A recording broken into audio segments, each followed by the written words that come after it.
Narito na ang mga pinakamalalaking balita sa One North Central Luzon ngayong Miyerkules. Salpukan ng motorsiklo at SUV sa Pangasinan, nahuli kam. Lalaki, hinostage ang isang babae sa Pampanga. LPG may taas presyo ngayong Disyembre. Magkano kaya? At Kiling Festival 2025 sa Kabayan, Benguet, ipinagdiwang ng mga katutubong Ibaloy.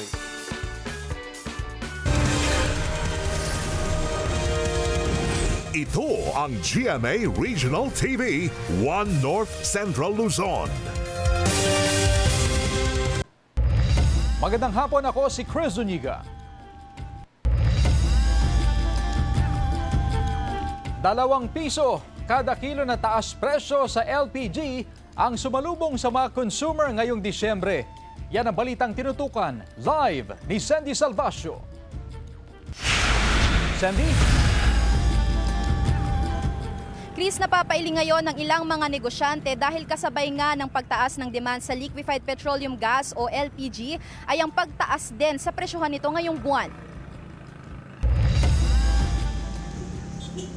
Para sa ilang negosyante, hindi raw maganda ang pasok sa kanila ng Disyembre dahil ito sa pagsipa ng presyo ng LPG. May bahagyang pagbaba sa presyo ng LPG noong nakaraang buwan, pero pagpasok ng Disyembre, tumaas ang presyo nito sa 2 piso kada kilo. Ibig sabihin, madaragdagan ng 22 pesos ang kada 11 kilos ng LPG.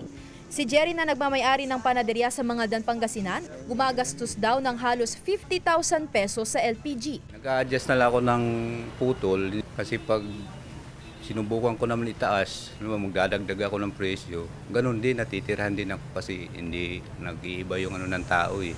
Si Sharon na may-ari ng karinderya, napipilitan na magbawas ng food serving sa mga customer. Tipid-tipid po, mag-uuling na lang po, uling sa kakahoy kasi lalo na po yung bumagyo, ang daming kahoy, halos lahat binebenta po rito. Naabisuhan naman daw ng mga negosyante ng LPG ang kanilang mga customer kaugnay sa paggalaw ng presyo. Naabisuhan naman po sila na tataas ang LPG ng 2 pesos per kilo. Hindi rin naman sila nabigla kasi parang maaga ding na-anunsyo siya.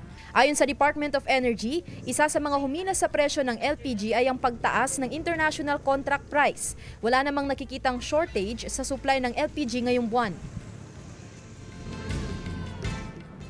Chris, bagamat may pagtaas sa presyo ng LPG ngayon ay hindi naman daw maitaas ng ilang mga negosyante, katulad na lamang ng mga karinderya owners yung presyo ng kanilang mga paninda dahil nangangamba sila na maaring mabawasan yung bilang ng kanilang mga customer. Kaya naman ibinabawi nila ito sa serving ng kanilang mga pagkain. May mga nakausap din tayo na ilang mga customer at nabanggit naman nila na naiintindihan nila yung sitwasyon nito mga karinderya owners natin. Maliban dyan, Chris, dagdag pa ng DOE na hindi lang daw ngayong holiday season maaaring maranasan yung mataas na demand sa LPG, kundi after din ng selebrasyon ng holiday season kung saan mararanasan naman yung tinatawag natin na amihan at mapipilitan po tayong gumamit ng heating fuel katulad na lamang po ng LPG. Chris? Maraming salamat, Sandy Salvacio. Nagtaasa ng presyo ang ilang Noche Buena items kaya naman inilabas na ng DTI ang price guide sa ilang Noche Buena products. Alamin sa report ni Jasmine Gabriel Galban. Halos 3 linggo bago ang Pasko, nagsimula ng mamili ng pang Noche Buena at Medianoche si Rio mula sa Santa Barbara, Pangasinan. Unti-unti na pong bumibili para at least makatipid-tipid. Kasi pag minsanan, pag sabay-sabay, mas magastos. Sa monitoring Department of Trade and Industry, sapat ang supply ng Noche Buena items sa Pangasinan. Naglabas na rin ang DTI ng price guide sa Noche Buena products. Layo nitong mabigyan ng transparency sa presyo ang mga mamimili at matulungan silang makapag-budget ngayong holiday season. Regards to supply ng ating Noche Buena products, wala ho tayong ikakabahala dahil sapat po yung supply natin ng Noche Buena products po natin. Ayon sa DTI, walang paggalaw sa presyo ng nasa 50% o 65 Noche Buena items. Tumaas naman ng 1 hanggang 6% ang nasa 95 na iba pang produkto. Bumaba ng 2% ang 2 item. Malawakan ang monitoring at inspeksyon ng DTI sa mga pamilihan upang matiyak na walang nananamantala sa presyo. Sa pag-iikot natin sa ating mga supermarkets at sa mga yung tinatawag natin na primary markets, yung mga supermarkets sa mga malls. And then we also monitor yung secondary markets, yung medyo malalaki sa palengke. Wala tayong nakita naman na paglabag doon sa price guide na ibinaba ng DTI. Ayun ma'am, hindi pa po nagtataas ang presyo. Sakop ng price guide ang may 200 items gaya ng ham, fruit cocktail, cheese, spaghetti sauce, all-purpose cream at queso de bola. Kasama si Henry Dumincil, Jasmine Gabriel Galban, One North Central Luzon.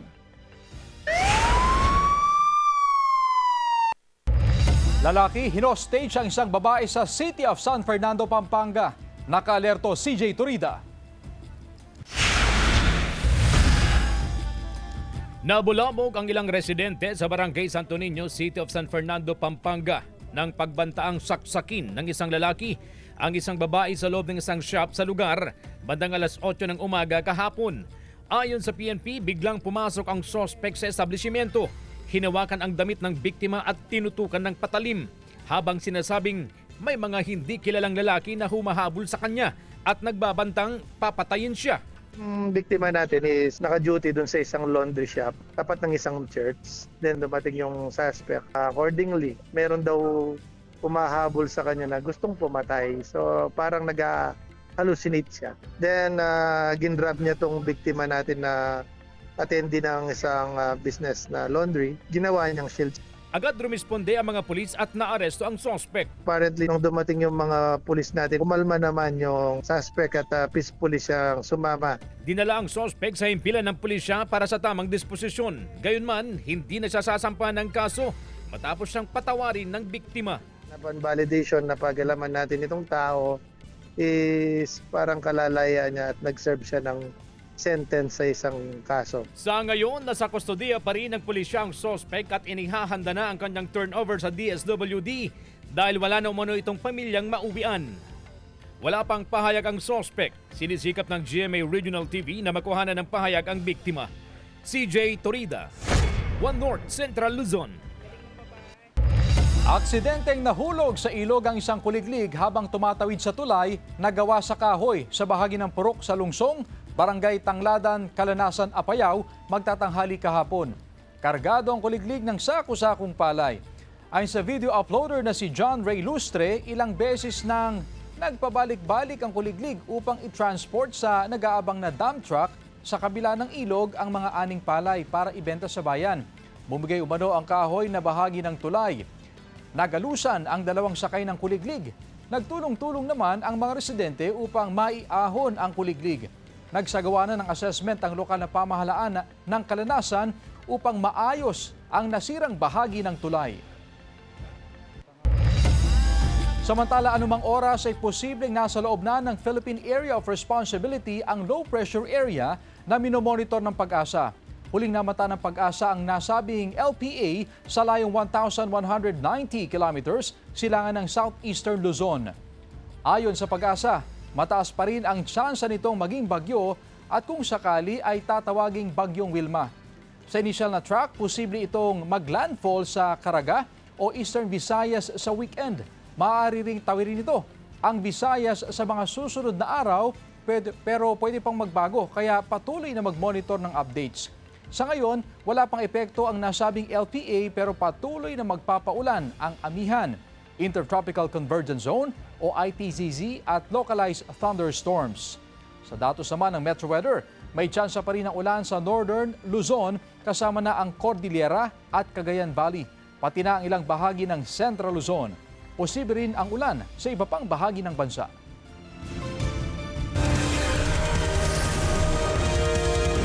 Ito ang GMA Regional TV, One North Central Luzon.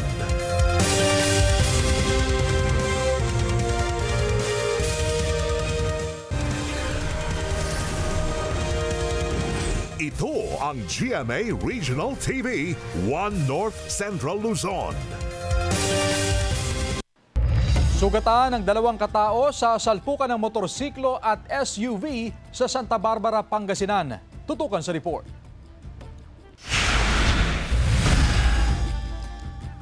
Sa CCTV footage na hawak ng Santa Barbara Police Station, makikita ang mga sasakyan sa bahagi ng Barangay Banawang, Santa Barbara, Pangasinan dakong 1:30 ng hapon kahapon. Makikita rin ang motorsiklong ito na may 2 sakay nang biglang sumalpok sa sasakyang liliko sana sa kabilang linya. Merong huminto doon sa doon sa harapan, merong huminto kasi nga to give way doon sa Toyota Fortuner na liliko.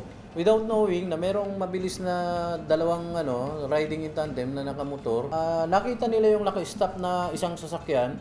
Ang problema, ang ginawa nitong motor, instead na mag-stop is nag-overtake siya. Nagulat ang mga residente sa lugar. Lumagubog nga, malakas. O yun lang, pagdating ko na, makabulagta na yung mga disgrasya. Dahil sa malakas na impact ng banggaan, tumilapon ang 2 sakay ng motorsiklo. Nagtamo sila ng mga sugat sa katawan pero nasa maayos ng kondisyon. Ongoing naman po yung yung pag-uusap, baka sakaling makuha sa magandang usapan at hindi na pumahantong sa kasuhan. Sinisikap ng GMA Regional TV 1 North Central Luzon na makuhanan ng pahayag ng mga sangkot sa insidente. Ayon sa mga residente, madalas daw ang aksidente sa naturang kalsada. Patuloy ang paalala ng pulisya na maging alerto sa pagmamaneho at sumunod sa mga batas trapiko upang makaiwas sa aksidente. Kasama si Daryl Peralta, Sandy Salvacio, 1 North Central Luzon. Timbog ang 2 lalaki sa drug bypass operation sa Cauayan City, Isabela. Tutukan sa report.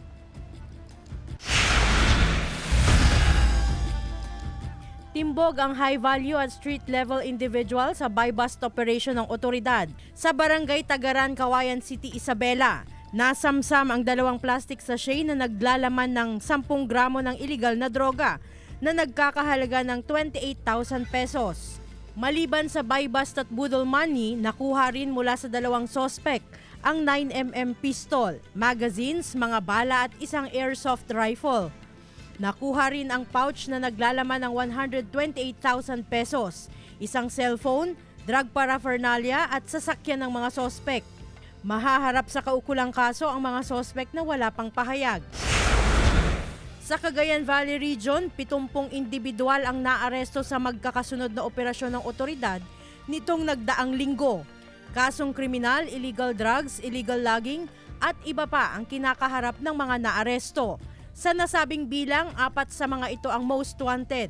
Ayon sa Police Regional Office 2, resulta ito ng mas pinaigting na kampanya nila kontra kriminalidad sa rehiyon.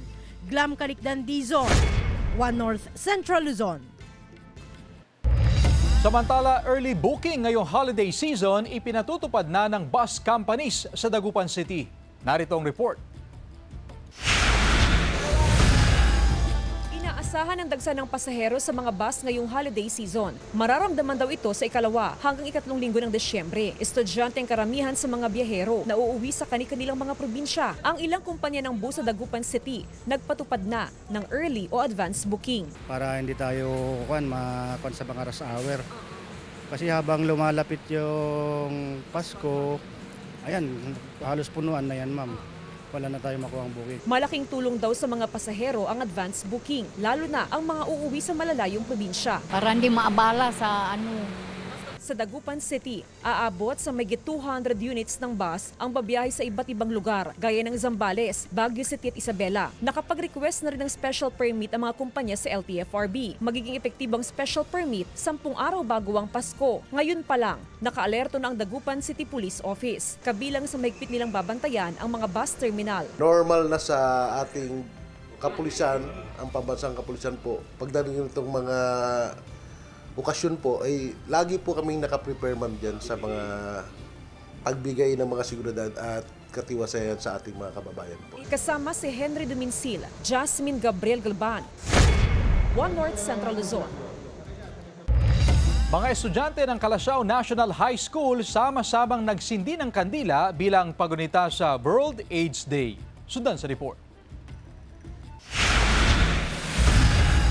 Nagsagawa ng forum ang mga kawani ng Municipal Health Office ng Calasiao, Pangasinan sa mga estudyante ng grade 11 at 12 sa Calasiao Comprehensive National High School. Layo nitong mabigyan ng tama at sapat na kaalaman ang mga estudyante kung paano maiwasan ang sakit na Acquired Immunodeficiency Syndrome. Itinuro rin kung paano pakitunguhan ang taong may sakit na AIDS. Noong unang araw ng Disyembre, ipinagdiriwang ang World AIDS Day. Kaugnay nito, nagsagawa ng candle lighting ceremony ang mga estudyante kasama ang lokal na pamahalaan. Simbolo raw ito ng pag-asa para sa mga nakikibaka sa naturang sakit. Kasabay ng forum ang paglikha ng mga makukulay na slogan poster. May premyo sa mapipiling pinakamagandang slogan. Importante po ito para maging aware and malaman ng mga tao yung mga tamang dapat gawin po.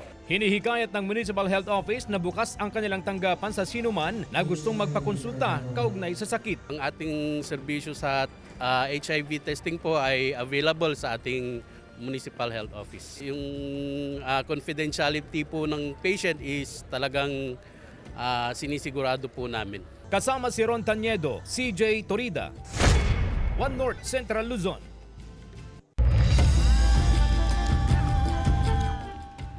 Tatlong programa ng GMA Regional TV and Synergy ang pinarangalan sa Anak TV Seal Awards 2025. Narito ang report. Pinili ng libo-libong magulang at professionals bilang child-friendly and child-sensitive shows ang mahigit 20 programa ng GMA. Kabilang ang 3 programa ng GMA Regional TV and Synergy sa mga binigyan ng Anak TV Seal Award. Ginawaran din ng Anak TV Seal ang 24 oras weekend at unang hirit. Gayon din ang Kapuso Mo Jessica Soho at mga programa mula sa GMA Public Affairs Group at mga programa mula sa GMA Entertainment Group. Sa GTV, 5 programa ang ginawaran ng pagkilala. Dinomina rin ng Kapuso Show sa pangunguna ng 24 oras at Kapuso Mo Jessica Soho ang top 10 favorite programs. Sa unang pagkakataon din, iginawad ang Anak TV Seal Online 2025. Panalo riyan ang mga programa ng GMA International na Pinoy at Sea, Hanap ng Pusong Global Pinoys at Global Pinoy Unlimited. Pinarangalan naman bilang Hall of Famer si Alden Richards na isa ring Net Makabate Star Awardee. Ang parangal na ito ay ginagawad sa online influencers, digital creators at artists na ginagamit ang kanilang platforms para makapang-inspire, mang-educate at makapagpakalat ng kindness sa digital space. Kapwa awardee ni Alden sina ex-PBB Celebrity Collab housemates Will Ashley at Mika Salamanca. Gayon din si Caprice Cayetano ng PBB Celebrity Collab Edition 2.0. Anak TV Makabate Star Television Awardee naman sina David Licauco, Barbie Forteza, Gabby Garcia, Shaira Diaz, Marco Masa at Chris Chu. You play a very important role in influencing the growth and the future development of mga bata. Pag may Anak TV Seal nakalagay o nakadikit sa programa, ibig sabihin hindi dapat matakot, hindi dapat mabahala ang mga magulang o yung mga guardian kasi hinimay-himay na yan ng taong bayan. CJ Torida, One North Central Luzon.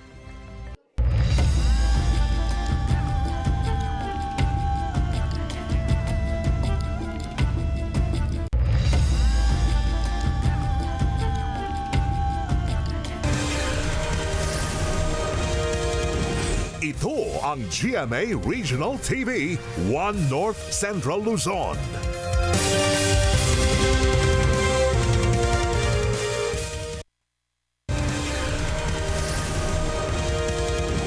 Ito ang GMA Regional TV, One North Central Luzon. Zamora Extension sa Dagupan City, pansamantalang isasara sa mga motorista para tapusin ang pagsasaayos ng kalsada. Narito ang report.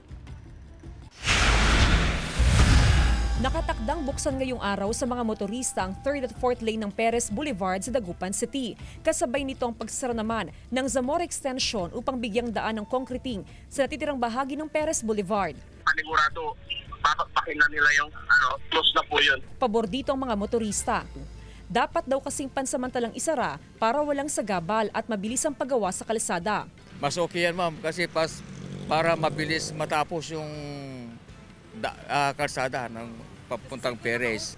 Bagamat masasaraduhan ang mga papasok sa Zamora Extension ay mayroon namang mga alternate route ang mga motorista. Mas magiging mabilis din ang kanilang biyahe dahil nabuksan na sa mga motorista ang maraming kalsada sa lungsod. Siguro gamitin nila itong kakabukas na Cardion Road, palabas ng Ceres, Pugo Grande Road, Pugilig, at sa Rizal Street, Rizal Extension. Kasama si Henry Dominsil, Jasmine Gabriel Galban, One North Central Luzon.